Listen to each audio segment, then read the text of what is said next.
আসসালামু আলাইকুম রহমতুল্লাহ বরকাত। কেমন আছেন সবাই? দিনটি ছিল শুক্রবার, বন্ধুদের সাথে ইফতার করার দিন। যাচ্ছিলাম রিক্সায়, রিক্সাওয়ালা মামাকে বললাম একটু আস্তে আস্তে চালান, আপনি তো টেসলাকে ফেল করবেন। তারপর 32 নম্বরে এলাম, থামেন ভাই, এই যে বঙ্গবন্ধুর বাড়ি, কমলার সিল্কার মতো ছুলে ফেলেছে বাড়িটা চারপাশ, এখানে একটা মাঠ হলে ভালোই হয়। যাই হোক, ভাঙাচোরা দেখতে দেখতে আমরা সামনে আগাতে থাকবো। 32 নম্বর পার হচ্ছে, 32 নম্বর পার হয়ে ধানমন্ডির অলিগলি দিয়ে রাস্তার পাশের ফুল বাগান দেখতে দেখতে এগিয়ে চললাম।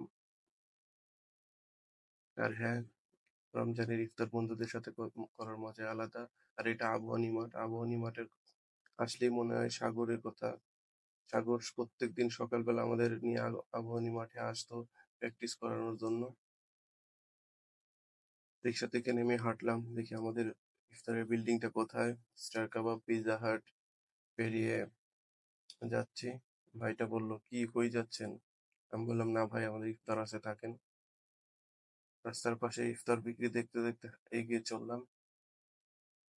রুহ আফজা বিক্রি করতেছে, আমার অনেক ফেভারিট।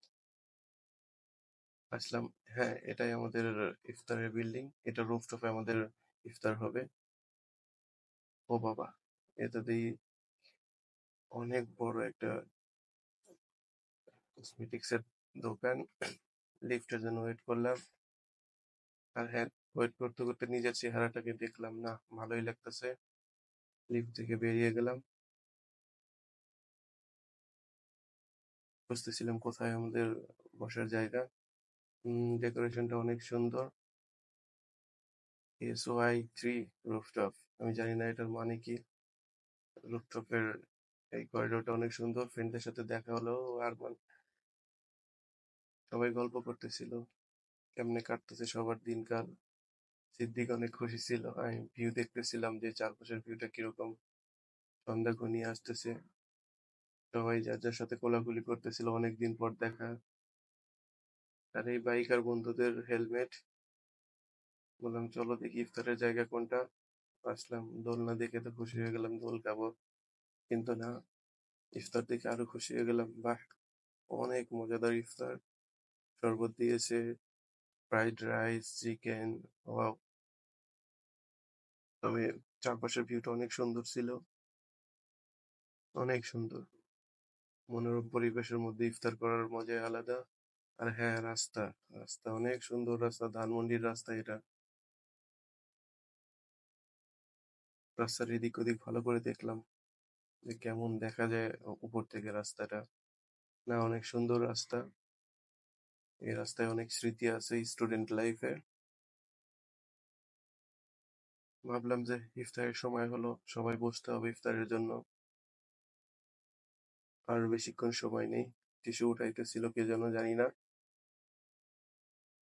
ওখানে বাবু গল্প করতেছিল, দেখ আমার মাথায় টাক পড়ে যাচ্ছে, চুল আর তো আসবে না, আল্লাহ আমার চুলগুলো নিয়ে নিল। তানহাও বলতেছিল সেম কাহিনী, দোস্ত কি করা যায়। বাবু বললো যে একটা অয়েল আছে, তুই ইউজ করতে পারিস, আমারটায় কাজ হবে না, আমার চুল এক্সপায়ার্ড হয়ে গেছে। ইফতারের সময় হচ্ছে, আমরা সবাই বসতেছি এক এক করে। আর একটু পরে আজান দিবে, সবাই বসতেছি আমরা, কথা বলতেছি। হ্যাঁ, আজান দিয়ে দিছে, ইফতার করতেছি আমরা। সবাই যে যার মতো খাবার খাচ্ছে। তবে সিদ্দিক বারবার ভাবতেছিল যে হাই হাই, আমার খাবার তো শেষ হচ্ছে না। ওদিক দিয়ে স্যাম অনেক তাড়াতাড়ি খেয়ে নিচ্ছে। আরাফাত বলতেছে, আরে চিন্তা করিস না, তাড়াতাড়ি শেষ হয়ে যাবে। রাতের ডেকোরেশনটা অনেক সুন্দর ছিল। যাই হোক, এই দেখতে দেখতে আমার বাসায় আসার সময় হয়ে গেল। এসে দেখলাম, বাহ, সুন্দর চাঁদ। চাঁদ দেখতে দেখতে বাসায় চলে এলাম।